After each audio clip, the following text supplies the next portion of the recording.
My name is Felix. I'm a Danish TV host and car fanatic.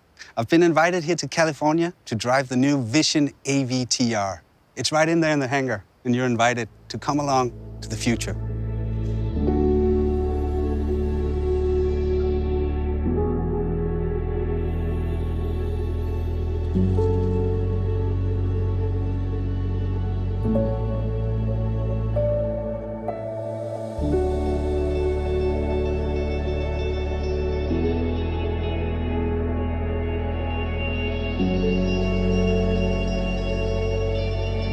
This must be the control unit.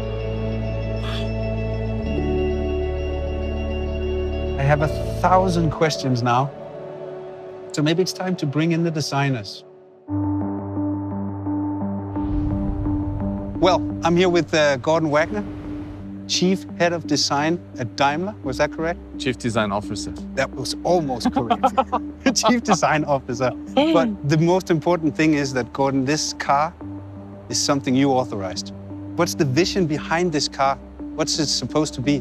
We wanted to create a vehicle that is not alien to its environment, that's almost a part of the ecosystem of the environment. And we actually didn't want to create a vehicle. It should be almost something like a living organism. Mm-hmm. I think you succeeded in that because it doesn't really feel like a car anymore, except it has 4 wheels. Actually, it can crab sideways. Really? Yeah. Like Why? 30 degrees sideways. Because we didn't want to have conventional wheels. These wheels, they look more like an animal paw, like soft and gentle. When you look at this car, what is it that you see as a designer? First of all, I think it looks very futuristic thanks to that super futuristic proportion. We wanted to create something that is very efficient looking, something that is almost like bio-design in harmony with nature. So it goes very gentle through the wind. From the materials, there's a lot of recycled materials.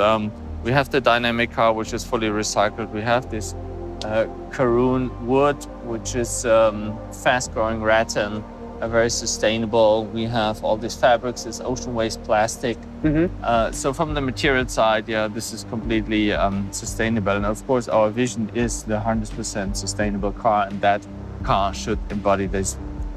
Should we sit inside? Yeah, let's do that. You want to go on the other side? Yeah, sure. So actually the first moment is that wake-up moment when you enter the car and the car wakes up. So you see all these light strips, they come alive, and then you start that merge moment, and we connect with this merge device here. And of course, you can steer the car forward, backward, left and right, and then when you want to crab sideways, you tilt that.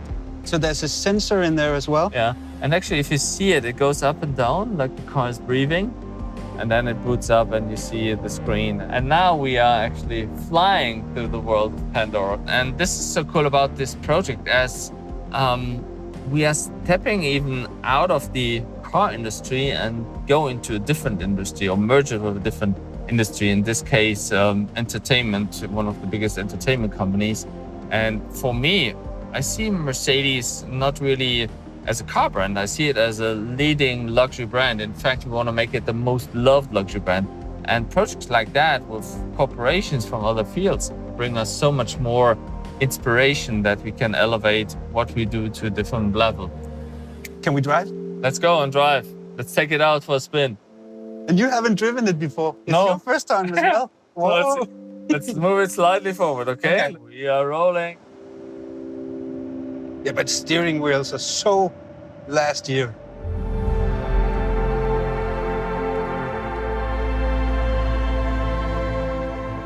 So we can try crabbing mode a little bit. Whoa! So now the cool thing is, the co-driver can take over. So you have it, just try it.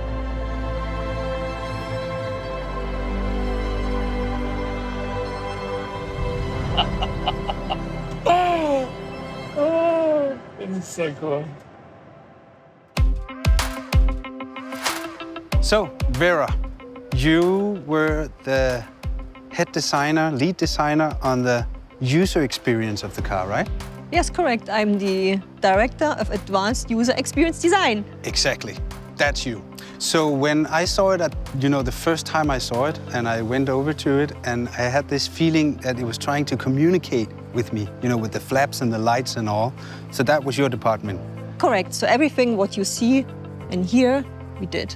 So when I get into my 2020 Mercedes, there's a lot of linguatronic. You can talk with the car. Yes. This one, you don't talk with it. No, here You we don't interact talk with it. Yes, it's yeah. Imagine once you talk with a car, it's more issue and command. We want to reduce this idea and say, hey, this element is more like a skin of ourselves, like a digital membrane of ourselves, which influence us and can provide us an amplify experience to our outside world. We have a more dialogue-based system, and of course, machine learning already can do a lot of things, but we are trying to really that this living organism is starting approaching the human, and not we as a human approaching the machine, which is very different. Should we go inside? Yes, let's do it. You want to sit in the... Which way? I don't care. Both is fine. We can steer the car from both sides. True. I'll take the other one. Cool. You go in there.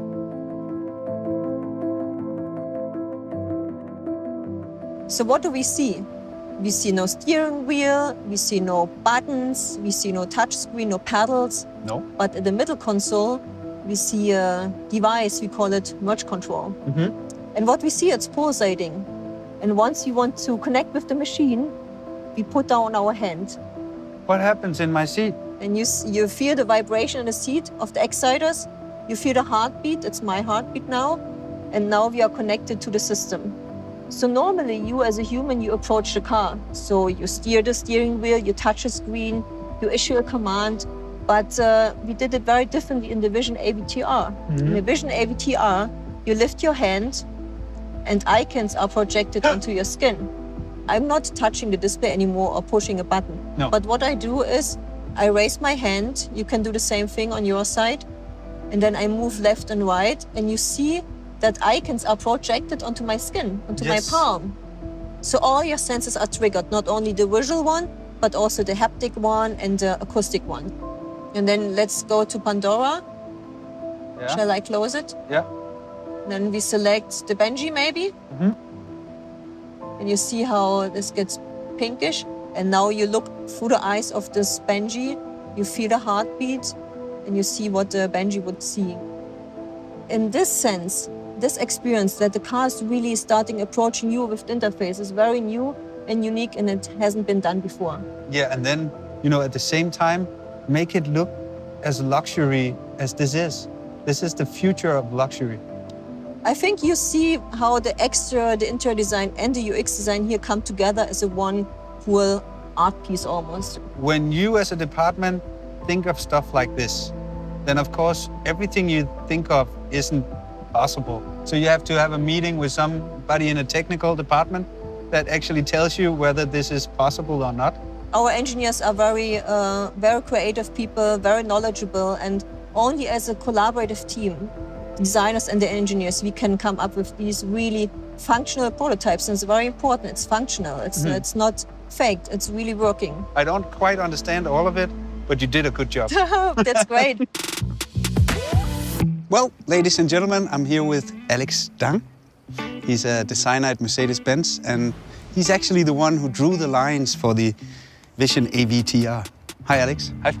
So can you start by telling us how does a vision like this begins? It was an internal competition where everyone can show their vision, how they see the car could look like. And right from the beginning, we were all sitting together and watching the movie, basically in the cinema.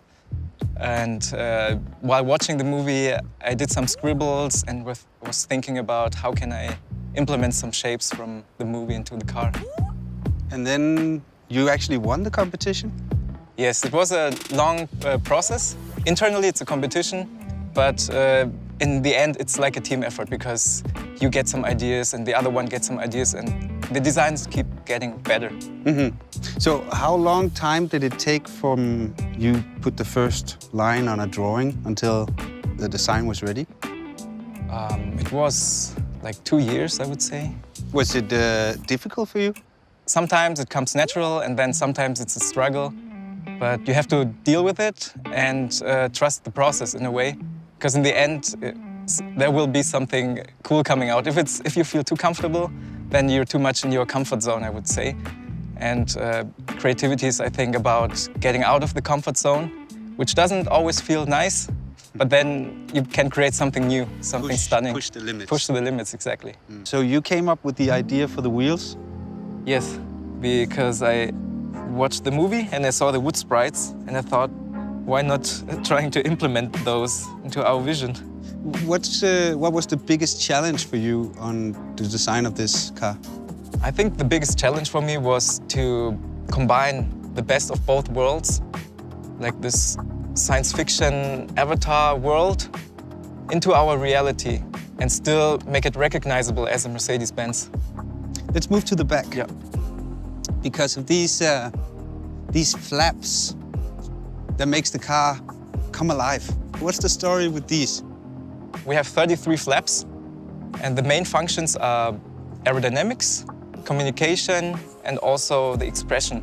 Because the aerodynamics, the main idea to change a lot of surfaces, to change the aerodynamics in a way that you want to have it or you need it. And the second is the communication aspect. You're sitting in the car, driving it. You can show, the first time, you can show your intentions to the outside, whether you're accelerating, you're braking, or you turn. Yeah. So everything will be manifested to the outside through the omnidirectional flaps. And the third is, because it's an artificial intelligence, it's like a living object, it also has emotions that can be expressed to the outside through the motion design. What do you think it drives like? I think it would drive like something that you've never been experiencing before.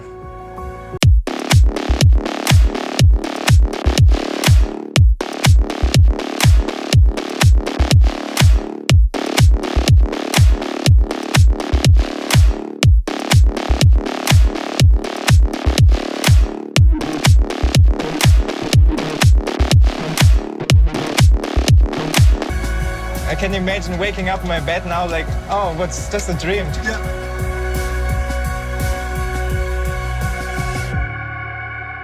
Dude, that was amazing.